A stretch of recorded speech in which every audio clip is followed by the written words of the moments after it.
on back to North Dakota today. I feel like we need to be like, we're all feeling much more enlightened, right? Yes. After learning how to make some ghee. And now we're spreading the buzz about the Plains Art Museum's upcoming internship program.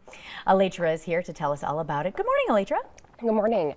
So I'm here to talk about Buzz Lab. Yeah. It is a summer teen internship for ages 12 to 18 years old for youth that are interested in art, science, and the environment. So if you think about the STEAM opportunities, Yeah. Thinking about math, science, art, the environment, those teens can apply through our website. And what we're looking for is not just we're not just looking for academically driven, but also community driven teens who are really just wanting to come together and work on something in a collaborative way. And that's a large age range, so it's 12 to 18. Mm-hmm. This is in over 10 years in the making of internships, and having these teens and kids really come on and get hands-on as we scroll through the photos on what this internship opportunity provides. Let's get into why this big of a range, why we want these kids in there. Well, we'll call them teens for their sake, but why we want such a varying age. Right, that's a good point. So what's important with Buzz Lab is also this mentorship opportunity. So like you said, it is 10 years old. We've had teens that have aged out of the program, and actually one of them is facilitating with me this year, which is really great since I didn't start with the program. I wasn't there 10 years ago. I took it over in the last few years.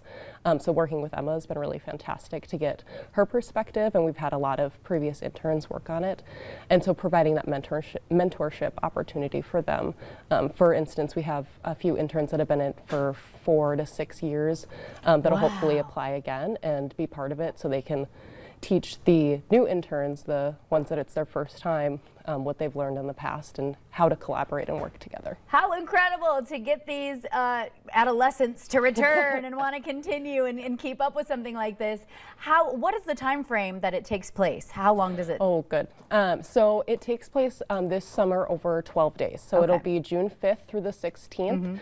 Those Monday through Fridays. We'll have the weekends off, give them some free time.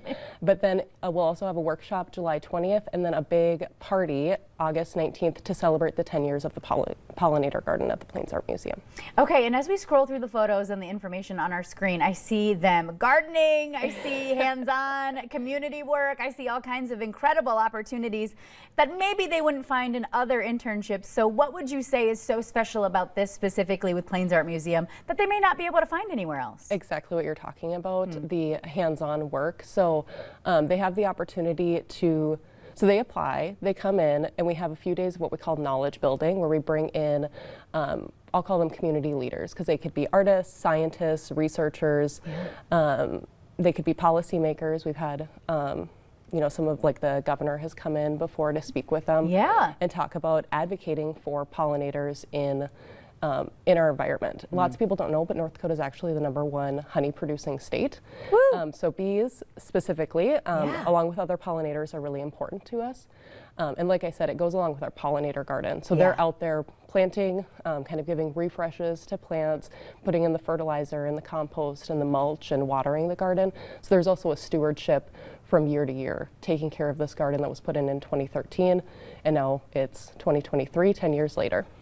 How incredible. Save the bees, everybody. What an incredible way for them to get hands-on and be able to get back to the earth, quite literally. What would you say you really want these kids to have in mind while applying? Oh, that's a good question, too. And we do offer application assistance, too. So if they have questions, they can always email me, and my information's on the website. But we want to keep in mind that think about yourself as not just a leader, but as a team member. Not everyone needs to be the person that's loud and voicing their opinion. There's people kind of behind the scenes that are really important to making a message come through. We've created posters, and we've had what's called a zine, a little free booklet that we can publish. There's lots of different roles for everyone, so thinking about your strengths and not trying to be someone else, but being really authentic in your application. Wow, how beautifully said. And on that note, it takes all kinds of kinds. All of the information up on our screen. Elytra just described that as well. Head on over to the Plains Art Museum website for more information, plainsart.org. You see it right there. Thank you, Elytra, so much for joining us. Yes, good luck. Can't wait to see how it turns out. I'm sure we'll be speaking with some of those kiddos maybe in the future. You never know who they might turn out to be. How cool. All right, everybody, stick around. Coming up on today's show, we answer another legal question with Mike Kuna. That's up next in our Ask an Attorney segment.